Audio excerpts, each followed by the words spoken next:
রাজশাহী বিশ্ববিদ্যালয়ের কেন্দ্রীয় ছাত্র সংসদ রাকসু নির্বাচনে মনোনয়নপত্র বিক্রি শুরুর আগের রাতেই বন্ধের নোটিশ দিল কর্তৃপক্ষ।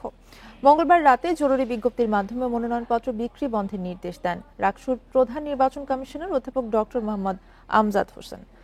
দীর্ঘ ৩৬ বছর পর রাজশাহী বিশ্ববিদ্যালয় কেন্দ্রীয় ছাত্র সংসদ নির্বাচন আগামী ১৫ সেপ্টেম্বর অনুষ্ঠিত হওয়ার কথা। সেই লক্ষ্যে ২০ আগস্ট সকাল থেকে মনোনয়নপত্র বিতরণের কথা থাকলেও ১৯ আগস্ট রাতে তা বন্ধের নোটিশ দেয় কর্তৃপক্ষ। এতে বলা হয়েছে, অনিবার্য কারণে বন্ধ থাকবে রাকসু, হল সংসদ ও সিনেটে ছাত্র প্রতিনিধি নির্বাচনের মনোনয়নপত্র বিতরণ। পরবর্তী নির্দেশনা নোটিশের মাধ্যমে জানানো হবে। এদিকে ১৪ আগস্ট থেকে প্রাতিষ্ঠানিক সুবিধা আদায়কে কেন্দ্র করে শিক্ষক, কর্মকর্তা ও শিক্ষার্থীদের মুখোমুখি অবস্থানে স্থবির বিশ্ববিদ্যালয়ের সব ধরনের কার্যক্রম। একদিকে আমরা দেখতে পাই পোষ্যকোটাকে সামনে নিয়ে এসে এটা একটা মৃত একটা জিনিসকে সামনে নিয়ে এসে এটাকে বানচাল চেষ্টা করা হয়েছে। নাম্বার 2 হচ্ছে বিভিন্ন রাজনৈতিক দল, লেজুর ভিত্তিক রাজনৈতিক দল, আমি নাম উচ্চারণ করছি না, তারা ভেতর থেকে আমরা জানতে পেরেছি তারা নাকি এটা বাড়ানোর জন্য কাজ করতে চাচ্ছে। মনোনয়নপত্র হল পর্যায়ে পৌঁছে দেওয়ার জন্য যে প্রিপারেশন প্রায় শেষ হয়ে গেছিল, কিন্তু কিছু বাকি ছিল। বাকি থাকার জন্য আমরা দেখলাম যে একসঙ্গে সব জায়গায় মনোনয়নপত্র বিতরণ করা হয়তো আজকে আমাদের পক্ষে সম্ভব হবে না। এই জন্য আমরা গতকাল অনিবার্য কারণবশত নোটিশটা দিয়েছি। এ বিষয়ে আরো জানাতে রাজশাহী থেকে যুক্ত হচ্ছেন সহকর্মী মোস্তাফিজুর রহমান। মোস্তাফিজ, মনোনয়নপত্র বিক্রি শুরুর আগের রাতেই বন্ধের নোটিশ দিল কর্তৃপক্ষ। রাকসু নির্বাচন কি অনিশ্চয়তার মধ্যে পড়ল কিনা? দেখুন, বর্তমান রাজশাহী বিশ্ববিদ্যালয়ের যে পরিস্থিতি তাতে কিছুটা শঙ্কা দেখা দিয়েছে যে নির্দিষ্ট সময়ের মধ্যে বা নির্দিষ্ট তারিখ ঘোষণা করা হয়েছে রাকসুর, অর্থাৎ 15 সেপ্টেম্বর, সেই নির্দিষ্ট ডেডলাইনে রাকসু নির্বাচন অনুষ্ঠিত হবে কিনা।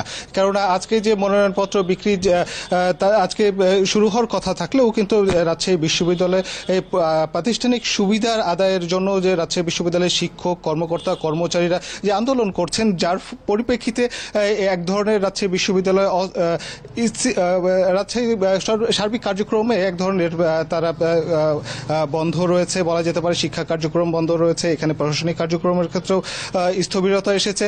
অপরদিকে রাজশাহী বিশ্ববিদ্যালয়ে যারা শিক্ষার্থীরা রয়েছেন তারাও একটি আন্দোলন করছেন, অর্থাৎ কোটা বিরোধী আন্দোলন তারাও করছেন। একদিকে শিক্ষক, কর্মকর্তা, কর্মচারী, অপরদিকে রয়েছে বিশ্ববিদ্যালয়ের শিক্ষার্থীরা, যার ফলে দুটি পক্ষই কিন্তু তাদের অবস্থানে রয়েছেন এবং তারা কিন্তু একে অপরের পক্ষে যুক্তি তুলে ধরছেন। শিক্ষক কর্মকর্তারা বলছিলেন যে রাজশাহী বিশ্ববিদ্যালয় ছাড়া অন্যান্য বিশ্ববিদ্যালয়ে যেহেতু প্রাতিষ্ঠানিক সুবিধা বহন রয়েছে, যার ফলে তারা এখানে রাজশাহী বিশ্ববিদ্যালয় কেন ব্যতিক্রম, এই একটি গ্রাউন্ডেই কিন্তু তারা তাদের যে আন্দোলন সেটি অব্যাহত রেখেছেন। ঠিক অপরদিকে শিক্ষার্থী যারা রয়েছেন তারা কিন্তু বলছিলেন যে যেই কোটা বিরোধী আন্দোলন করে স্বৈরাচারকে সরানো হয়েছে, ঠিক সেই কোটা কেন রাজশাহী বিশ্ববিদ্যালয়ে আবার পুনরায় প্রতিষ্ঠিত হবে, এই বিষয় নিয়েই কিন্তু তারা আন্দোলন করছেন এবং তারাও কিন্তু পরস্পর একে অপরের যে আন্দোলনের জায়গা সেখান থেকেই তারা কিন্তু বক্তব্য দিচ্ছেন। ঠিক এমন পরিপ্রেক্ষিতে রাকসু যখন সন্নিকটে রাকসু নির্বাচন, অর্থাৎ 15 সেপ্টেম্বর যখন রাকসুর নির্বাচনের ডেট ঘোষণা করা ছিল পূর্ব থেকেই, ঠিক তার আগ মুহূর্তে কিন্তু এখন শঙ্কা দেখা দিয়েছে যে রাকসু তার আগের নির্ধারিত তারিখেই অনুষ্ঠিত হবে কিনা। এবং এখানে আমরা দেখেছিলাম যে আজকে মনোনয়নপত্র বিতরণ বা বিক্রির যে সময় তারিখ নির্ধারণ করা হয়েছিল, এখানে প্রধান নির্বাচন কমিশন বলছিলেন যে তারা আগামী রোববার নাগাদ তারা একটি সিদ্ধান্তে আসতে পারবেন যে তারা কবে নাগাদ পুনরায় এই যে মনোনয়নপত্র বিক্রি সেই তারিখ তারা নির্ধারণ করতে পারবেন। এবং একটি প্রশ্ন তাকে করা হয়েছিল যে যেহেতু এই নির্বাচনের কয়েকটি ধাপ রয়েছে, ছাত্র সংগঠনগুলো প্রশাসনের এই সিদ্ধান্তের বিষয়ে কি বলছে? দেখুন, এখানে ছাত্র সংগঠনগুলোর সঙ্গে কথা হয়েছিল এবং তারা কিছুটা শঙ্কা প্রকাশ করছেন এবং তারা বলছিলেন যে এখানে রাকসু নিয়ে কোনো ষড়যন্ত্র চলছে কিনা। কেননা দীর্ঘ ৩৬ বছর পরে রাজশাহী বিশ্ববিদ্যালয়ের রাকসু অনুষ্ঠিত হতে যাচ্ছে, এর মাঝখানে প্রায় তিন দশক, এখানে বলা যেতে পারে যে প্রায় ৩৬টি বছর পার হয়ে গেছে, এখানে কোনো নির্বাচনের স্বাদ গ্রহণ করতে পারেনি বা ছাত্র নেতৃত্ব এখানে গড়ে ওঠেনি। ঠিক এই জায়গাটিতে আবার কোনো শঙ্কা দেখা দিয়েছে কিনা বা কোনো পক্ষ কাজ করছে কিনা।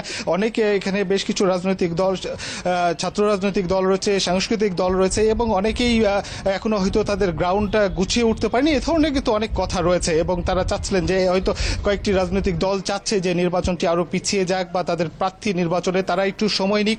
এই ধরনের আলাপ আলোচনা কিন্তু ক্যাম্পাসে বেশ চাউর হয়েছে। তবে নির্বাচন কমিশন বলছেন যে তারা এখন পর্যন্ত আশাবাদী, নির্দিষ্ট যে তারিখ ঘোষণা করা হয়েছিল অর্থাৎ 15 সেপ্টেম্বর, সেই সেপ্টেম্বরের মধ্যেই তারা নির্বাচন অনুষ্ঠিত করতে পারবে এবং সেই সেই ধরনের সার্বিক প্রস্তুতি তাদের সম্পন্ন করা হয়েছে, এটি কিন্তু নির্বাচন কমিশনের পক্ষ থেকে জানানো হয়েছে। তো রাজশাহী থেকে এই ছিল সর্বশেষ। মুস্তাফিজুর রহমান জানাচ্ছিলেন রাজশাহী থেকে।